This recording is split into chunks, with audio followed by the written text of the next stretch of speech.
What's going on, guys? Welcome to the video. Pretty excited to be sharing this information with you. There's a big shift, big opportunity right now in the marketplace to capture profits. Right? As a business person, that's really what is the most important thing, right? Capturing profits. We're going to talk about that in just a second here. We're going to talk about how to use data-driven marketing, how to get access to stuff your competitors don't even know about yet. Because that's really the future of marketing. Artificial intelligence, machine learning technology, identity resolution. It's no longer theory. It's no longer some futuristic thing. It's happening right now. The big suppliers have been doing it to us for years, right? Google, they're doing identity resolution on you right now. And we're going to talk about what that is and how it works and how you can get access to it right here in this video. So machine learning technology essentially is behavior insights to who your audience really is. It allows you to become the go-to company in your territory, again, because you have access to something that nobody else would have. It would give you an only factor. You would have a secret weapon of technology that your competitors wouldn't have access to. It can give you an extreme advantage. The reason why is because there's hundreds, if not thousands of people that are currently researching and shopping online right now for your product, right? For solar, for cars, for homes, and other high-ticket products and services. And the reason why this works so well is because anytime you have some sort of a high-ticket product or service, people want to make sure that they're making an informed buying decision. So what are they doing? They're reading, they're researching, they're doing keyword searches, they're researching, they're getting as much information as they can so they can make an informed buying decision. Right? They don't just go and put solar panels on their house in one night. Most people don't just go and randomly buy a car anymore. They don't just show up at the dealership, right? They're researching online. What are the price points? What are the options? What are the, what can I expect for financing, right? People are taking these actions online, and all that data, all that behavior can now be analyzed. It can all be tracked. And then it can all be essentially, we can look for patterns in that behavior so we can reverse engineer sale based on those behaviors. And we're going to talk about people-based marketing here in just a second. What that really means, if you've ever heard that term, is marketing to an actual person, right? If you go and run traffic on Facebook, you can't ask Facebook, hey, prove to me that these are real people. Right? Facebook can't prove that they don't have just some robot clicking on your ad to drive up your costs, right? How can you prove that Facebook is actually marketing to a person? Can you? I mean, you can't tell Facebook, hey, give me the names and phone numbers of all the people that clicked on my ad. Now, you can earn that data. You can spend a lot of money, get people to give you their email address, and then you can call them, right? You can earn that data. That's expensive. I mean, how much? What are you paying per lead? In solar, it's what, $50 or $100 per lead? That's expensive. And then how many of those leads are getting sold to 5 or 10 other companies? By the time you call them, they've gotten 5 quotes. You're just like everybody else. You don't have an only factor at that point. You're just buying leads, and it's a race to zero. So it's important to be able to market to the right person. Can you identify that person by name? Do you know who Bob is? Do you know that Jim is currently in market for solar? No, right now you can't. If you're just buying leads or just running Facebook traffic, you can't identify them. That's really the core of what identity resolution is. We want to be able to identify, we want to be able to resolve the true identity of Bob. And we can. With our technology, we can identify who Bob is.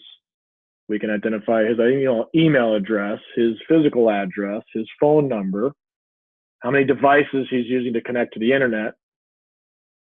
Because guess what? If somebody clicks on your ad on their laptop and then they see the pixel that Facebook uses or Google uses is browser and device specific. And it expires after a certain period of time, right? So you can only follow up with them for so long, and it's limited to that platform. But if you know who Bob is before you even go to the platform, if you have Bob's name and information before you even go to Facebook and run ads, you're no longer paying the big supplier for targeting. You're no longer paying retail for traffic. People-based marketing, the ability to recognize a prospect or past customer by name on all their devices, on any platform, online or offline. That's really what this whole thing is about. It's about marketing to the right person who wants your thing, who have exhibited the buying behaviors. Most importantly, we know who that person is. We know he's not a bot. We know he's a real person. And we know his name and his contact information.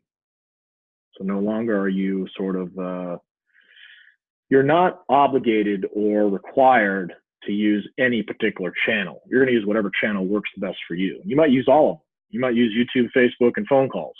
You might use door knocking and email retargeting. But the point is, you have his information. You know who he is. You're not just blanketing marketing across an entire area or demographic or segment or age group or homeowners. You're not just marketing to a group. You're marketing to a person, a very specific person. So to illustrate this point, I want you to imagine for a moment that you're in a stadium that's full of people, right? The average stadium, let's just say 50,000 people. Could you tell me out of those 50,000, the 100, we'll just say 100 for now, you can use 1,000, whatever number you want.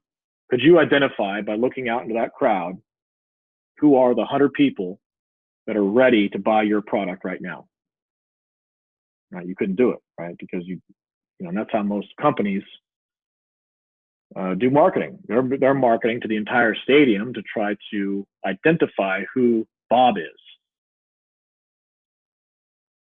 So they're essentially investing a lot of marketing capital to reach 100 people,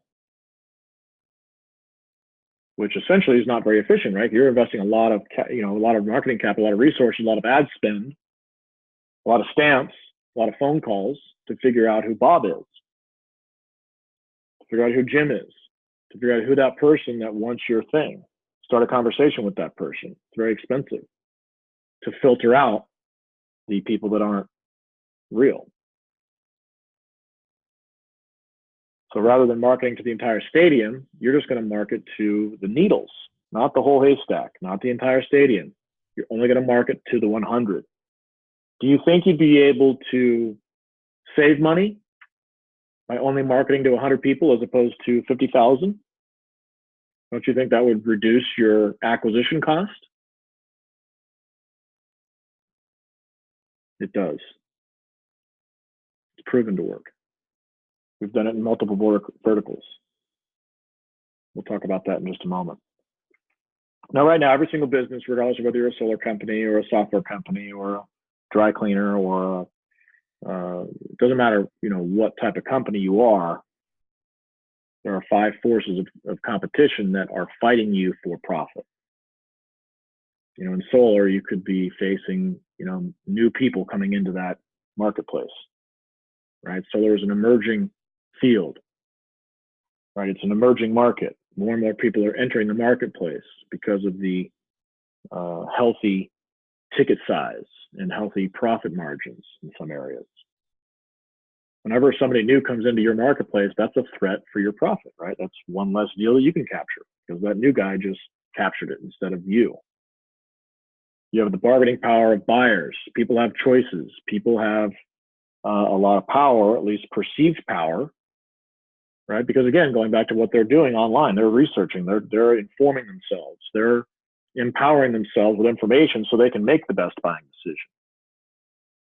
They're resistant to give you their email. They're resistant to give you their phone number. You got to earn it, right? That puts them in a position of power and control.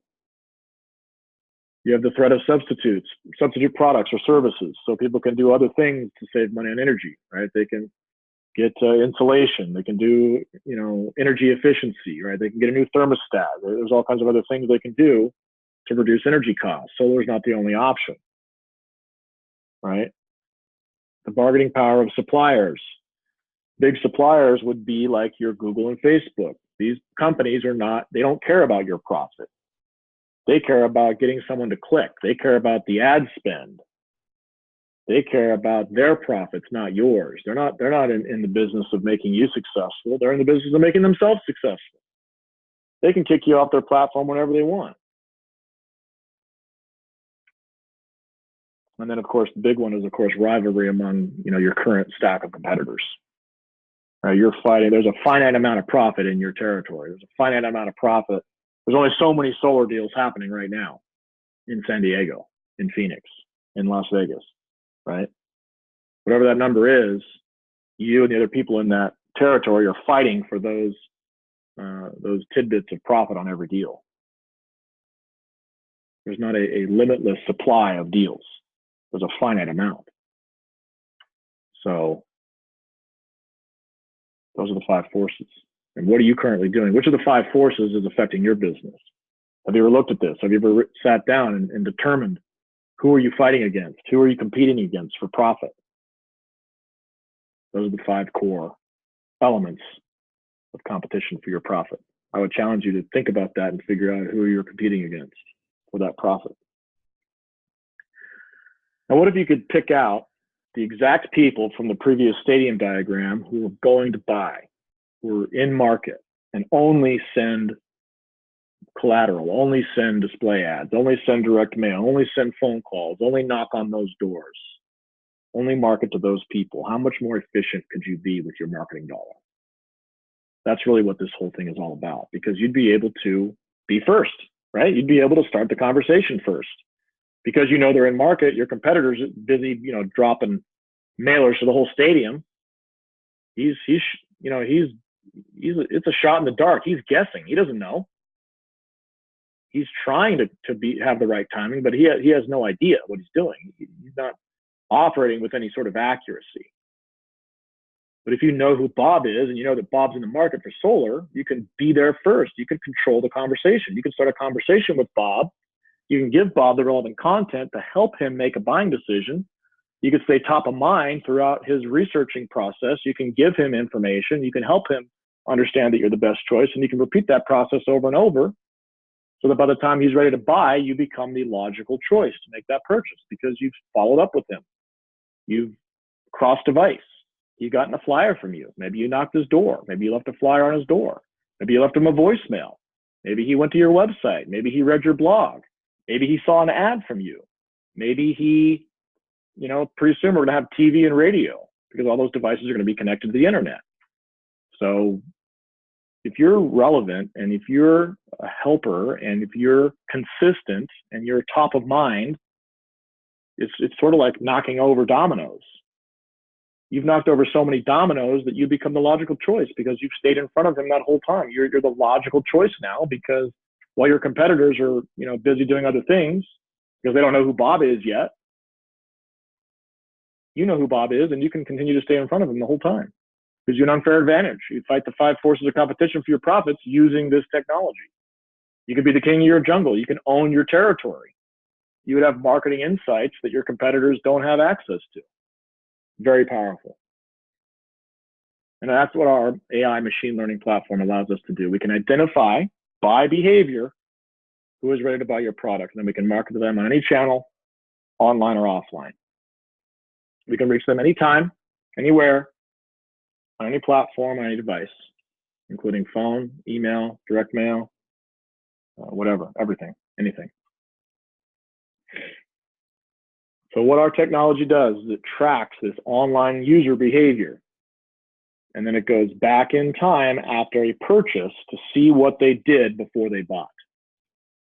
And then once we have that pattern of what they do before they buy, we can recognize that pattern, apply that pattern to other people who are exhibiting this exact same buying behavior right now in your territory, and then put you in front of them. you ever seen that movie Minority Report with Tom Cruise, where they had the three cogs in the basement tracking and looking at behaviors? And what was it? The pre-crime division, right? They were looking for behavior that tracked to a crime being committed or a murder taking place. And when they had that pattern, the cops would go out and stop the crime from being committed. This is the exact same thing. A prophetic movie, but not necessarily for crime. All we care about is, who's buying what. We want to be in front of the right people at the right time with the right message when they're exhibiting buying behavior. Not when they're out of market, in market. And our system tracks over 250 million USA-based internet users based on their URL and keyword behavior. What are they clicking on? What type of content are they consuming? And again, back to the multi-channel thing, this allows you to advertise a wide variety of ways. You're not, stuck just to being a Facebook guy, or just being a door knocker, or just being a phone caller, or just being an Instagram, or just being a Google, or just being a Twitter, right? A few weeks ago, Facebook went down. A lot of people were upset. A lot of people lost money because they relied on a big supplier to provide them their leads. Well, guess what? If you own your audience before even going to Facebook, you control them. You control your audience. If Facebook kicks you off, or Facebook goes down, or Facebook raises the prices, who gives a shit? You control the audience. You just say, okay, bye Facebook, I'll go over here and I'll go run ads on Google, or run ads on display, or I'll just call them. The internet could go down. Doesn't matter. Send out your Canvas team to go knock on their door. You know who Bob is. You know where he lives. You know his address. You know his phone number. You can contact him any way you want. You're not stuck to some internet thing if you don't need to be. Multi-channel, multi-device, multi-platform. Now, our program, our algorithm, our identity graph, our machine learning system is tracking 15 to 25 billion real-time behaviors per day. And then we're just tracking it. We're just watching it. We're using a machine to analyze patterns. No emotion, no human intervention. It just tracks and measures behaviors across social media, campaign response, keyword searches, URL level navigation, what type of content are they consuming. And then when you talk about Internet of Everything, what that really speaks to is the Internet of Things. If you've never heard that before, the Internet of Things is just the devices that are connected online. Right? There's more and more devices being connected to the internet. Right? Like even now, I canceled my cable like 3-4 years ago because there was no more need to have a cable from a satellite running into my property. I can get my TV, my content, whatever I watch online, or whatever I watch, I can get online. I don't need a cable. So that's just one more device that goes into the identity graph. There's just one more device that's tied to my email, right? Because if I go to Netflix, if I go to HBO Go, if I go to any sort of news website, if I go to Fox News or CNN and I log into the news, guess what? I'm using my email address. That's tied to my identity online, right? Now, one of the big questions I always get, how is this still private? And that's a fair question. You should be asking that. The reason why this is still private is because, number one, you agreed to share this information when you logged into Google, Facebook, and everything else.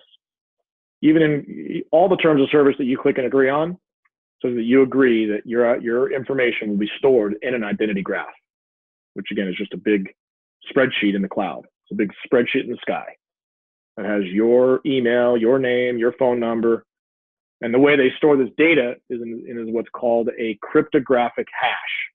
You don't know what a cryptographic hash is, you don't need to know. But just so you do know, it's the same technology that the NSA uses to privatize information, to send information across different channels and have it be private. You can't. It's impossible to.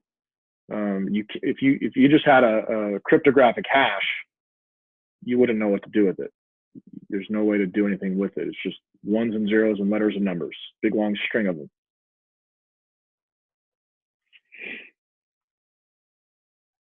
They've been using that type of technology, and the reason why it's now available to us is because as technology grows, the NSA is probably using some other type of newer technology that we don't have access to. So as technology advances, the same way the government had phones before us, as their technology advanced, as technology grows, if you ever looked at like a technology graph from like the telephone to now, it's insane how exponentially fast technology has grown just even in the last 20 years. From computing speed to the Internet of Things to more devices being connected to, it's outside of our control at this point. It's just a living, breathing organism at this point. How many devices do you have connected to the internet? Those are all devices that'll be tied back to your identity. So in the future, here very soon, even radio. Look at the way radio is being delivered today. It's a podcast. When you log into a podcast, do you think is your email address tied to that listening device? Are you logging into a podcast just randomly, or is your email address tied to that behavior? Right. So when podcasts start delivering ads, or they have a little display pixel on their site, guess what? If my identity is there, then I can get a display ad for the thing that I'm interested in. I don't have to get random ads anymore. Same with TV. If I'm logged into the TV and I'm watching the news on my laptop or on my TV that's connected online, when they do the 60-second commercial break, I'm no longer going to see ads that are not specific to me. So I know at first it can kind of seem kind of a little bit creepy, a little bit scary, but the reality is this technology makes your experience online and offline for that matter better. Because guess what? If I know your identity and I use direct mail to market to you, and I know that you're not in market for solar, I'm not going to send you a letter. So pretty soon you're going to start seeing junk mail decrease. You're going to get less junk mail because this is the future of marketing. The people that don't adopt this technology are going to lose to the people that do. Because if you're only marketing to the people that are in market for your thing, that gives you an extreme advantage over your competitors. A lot of them won't know what hit them. Now, part of our technology is what's called a prediction engine or a closed loop analysis. Because guess what? If we take offline sales, right? If you go buy solar tomorrow and you're not like processing an order online through like a shopping cart, I can't track that behavior, right? So like an offline sale, a car purchase or a home purchase or a mortgage, all those things cannot be, let me just turn this off here, necessarily tracked unless you give it to us, right? So if you start using this technology and you start feeding that closed loop with your sales data, your customer data, all of a sudden now, rather than optimizing for the territory, we can then optimize for your specific path to purchase, your solar company's path to purchase, the buying behavior of your specific customer. Do you see how powerful that is? Forget marketing to a stadium. You're marketing to the needle of the needle because that's your customer. You control that data. That's yours. Nobody else can do that. And again, this is technology that was only available to big companies up until recently. Unless you built your own identity graph, unless you built your own, spreadsheet of behaviors, you weren't able to use this stuff. Again, marketing to the people that matters, right? Most people market to 90% of people that could care less.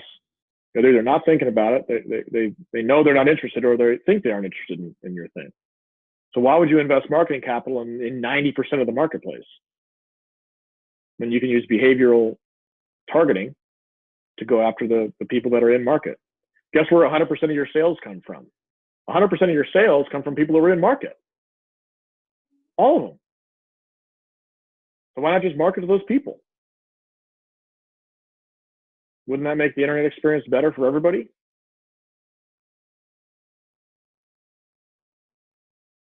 It does, and that's what makes it so powerful. Again, back to the multi-channel, multi-touch, multi-device. Because you're able to be so targeted, you're able to run ads more frequently. Because you're able to run ads more frequently, you're able to stay recent. You're able to stay top of mind.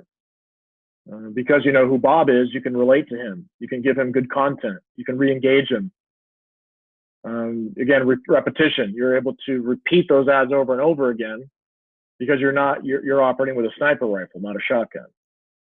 You can laser in on Bob and send a flurry of ads in his direction, a flurry of usable content. Help him research solar. Help him research home buying. Help him research your thing. Give him good content. Be a helper. Help him complete his journey. Help him make a good buying decision. If you stay top of mind with Bob, when he's ready to buy, you're going to be the logical choice because you're visible. You're consistent. You're staying on top of him across all of his devices, across all of his platforms. You're not just with Bob on Facebook. You're not marketing to Bob on Facebook only. You're marketing right to Bob. That's why this is so powerful. That's why this is the future of marketing. Now, real quick on the identity graph. We kind of touched on this earlier. The identity graph, think of it like an Excel spreadsheet. Okay, on an Excel spreadsheet, you could map out 50 of your customers, right? You could put their first name, their last name, you could put their email address, and then you could just make columns for every attribute of your customers, right? So when you're making behaviors online, guess what? Our system, takes that information and puts it as an attribute on that graph of identities. And we tie this all together with your actual identity, which on average is 2.6 emails per person. So whenever me, Steve Halverson at gmail.com is my personal email, whenever I log into my email, and then I start conducting things online, my identity is known on the identity graph because it's all tied back to my email. And then the identity graph knows the device ID that I'm on. It knows that I'm on my laptop. It knows which phone I have. So next time I go log into my phone, the person that has my identity can then market to me on my phone, not just my laptop. All right, that's cookie-based marketing as opposed to people-based. Cookie-based expires. Cookie-based is temporary. Identity is permanent. The average person has 2.5 device IDs and growing, right? We talked about Internet of Things. It's only getting bigger. There's only more devices being connected to the internet. That's really what the Internet of Things is. As those device IDs grow, so does the power of this type of outreach, this type of marketing, this type of follow-up. Again, 50 billion behaviors per day, 500 plus channel relationships. So we already have relationships with Facebook, Google, LinkedIn, Amazon, all the big suppliers. Our pixel is on those websites. So as people track, as people use those platforms, we can track their behavior because we have a relationship already in place with those websites. And essentially what the identity graph has on it is, again, because it has your email, it has your address, it has your phone number, it knows the devices you're using, then you can follow up in a wide variety of ways. What if somebody went to your website and then you sent them a direct mail piece? Could that be any more targeted? What if you were just marketing to Bob and every time he went to YouTube, he saw a 5-second video of you reminding him that you could help him with his solar purchase? And only during the times when he's in market. Do you think your ad costs would be low or high? What if you sent Bob an email the minute he was shopping on a competitor's website? What if you called him? What if you called Bob and left him a voicemail that said, hey, Bob, I can give you a free quote on solar. Go to this website. Do you think that would convert higher, or calling some random stranger that you have no idea whether they're in market, out of market, or selling their house, or whatever? Very powerful marketing. And as I kind of touched on earlier, Any device that connects to the internet would be something that we can use to follow up with people. So again, radio, that's all coming online soon. TV, just another device that you connect, click to call. And then, of course, content that's customized based on the user. This is what Amazon is doing right now.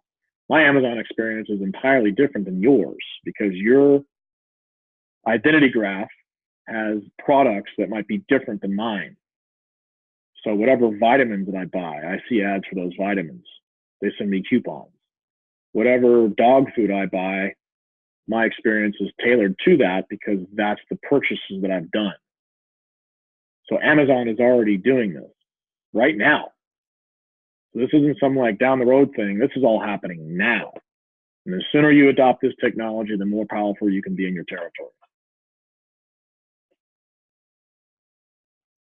Now, what does our system do with that information, with that data? It finds users who already made purchases and duplicates their profile. So again, we're looking for pattern. We're looking for pattern behavior patterns. And then just like in the movie Minority Report, we're going to predict who is going to make a future purchase based on the accuracy of those predictions.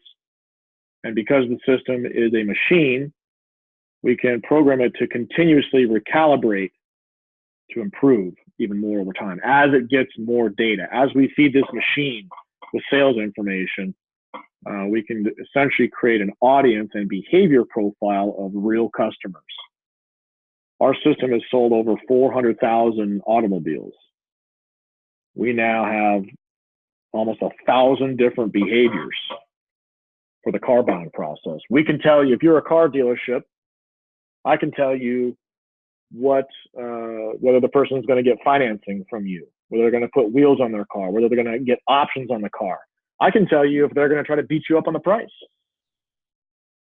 So that's the exact same thing we're going to do in Select Verticals. The exact same behavior profiles. We've already proven it works. It's already working in Select Verticals currently, and it's just going to get better and better over time as it gets more behavior. And what this does, it allows us to produce more profitable sales for your business and gives you that competitive advantage that no one else can have in your territory. Nobody else is going to have access to behavioral targeting. Nobody else is going to have access to Bob on his cell phone, laptop, home phone, email, direct mail. Nobody else is going to know who Bob is, unless they get lucky, unless they blanket the entire neighborhood with a postcard or some mailer or some, if you randomly knock on Bob's door, you might get lucky. But your competitor can't follow Bob around. Your competitor can't help Bob make a better buying decision because they don't know who Bob is yet. Now, the advantage of this, you have control. When you have control, that's power. You then control your ad cost on the different various platforms. You're not paying Facebook or Google for the targeting because you already have it. If you have the targeting, you're not paying retail for it. So that's why we can create such a reduction in ad spend. Again, back to the stadium example. Would you rather spend ad spend on 100 people or spend ad spend on 50,000 people? And because our ads and because your ads, because your content is relevant to Bob, you can create much higher click-throughs, much lower acquisition cost, right? That's how you create profit. Reduce your acquisition. Relevance, right? We have a hyper-targeted audience. We know who's in market. We're only serving ads to in-market people. As I just touched on, less reliance on the big suppliers like Facebook or Google. You don't need them anymore. You control them. Facebook raises the price, peace. Google raises the price, see ya. I'll go over here. I'll send them direct mail. I'll put them on Twitter. When Facebook went down a couple weeks ago, a lot of advertisers, again, were angry, right? So with us, we just took that traffic and moved it over to Twitter. Didn't miss a beat. We can go wherever Bob is. We can follow him around. And heck, you can even target your competitors' customers because we're getting them when they're in that buying cycle. Your competitor wouldn't have that. It allows you to be omnipresent in your marketplace. You can be everywhere. You can spend smart ad spend dollars. You can retarget visitors by name. You can be on Facebook, you can be on Google, you can be on YouTube, Instagram. You can knock their door, you can phone them, direct mail, postcard, all the above. You can be anywhere and everywhere that Bob is. And a couple of case studies. I'm not going to go too deep into these case studies. Feel free to review them if you want. But, again, as I said earlier, we've sold over 400,000 cars and going with this technology. We're going to do the same thing in solar. We're going to do the same thing in real estate. We're going to do the same thing in roofing. We're going to do the same thing with attorneys. We're going to do the same thing in lots of verticals. If you're interested in learning more about this technology and how you can use it to catapult your business to the next level, feel free to reach out. You can get in touch with my calendar, closemoredeals.com/explore. Feel free to email me, steve@closemoredeals.com. There's more videos. Go to my channel. This should be, I'll probably put this on YouTube and on the website. Maybe launch a blog. Who knows? With the data that I now have access to, I can follow up with any person that visits my website. I can just follow up with them wherever because I will have their identity. We'll get into more of that in future videos, but just understand the power of this technology. This is no longer a future thing. This is a now thing. It's either going to be you get access to it or your competitor does. And according to Cuban, Mark Cuban recently said something that if you're not using machine learning, artificial intelligence technology, within 3 years, you're going to be a dinosaur. Now, I don't know if it's going to happen that fast. I mean, it definitely, if you're using it, it gives you an unfair advantage right now. I mean, we know that. I don't know if it's going to be that fast, though. I don't know if 3 years. I mean, look, there's still people that don't even believe that the internet is valuable, right? You want to talk about late adopters. There's people that said, oh, that technology, I don't need it. Now, obviously, it did put a lot of people out of business, and this will too.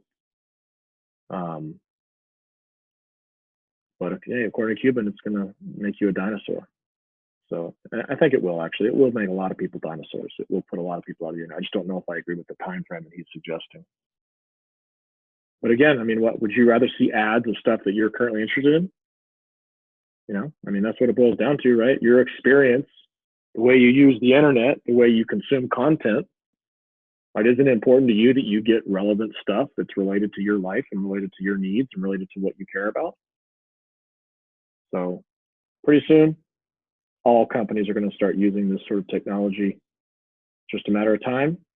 For our clients, the time is now. We can use it right now in certain verticals. So feel free to reach out if you have questions. I'd love to demo this software for you, show you how it works, show you how it can help you explode your business, show you how it can help you own your territory.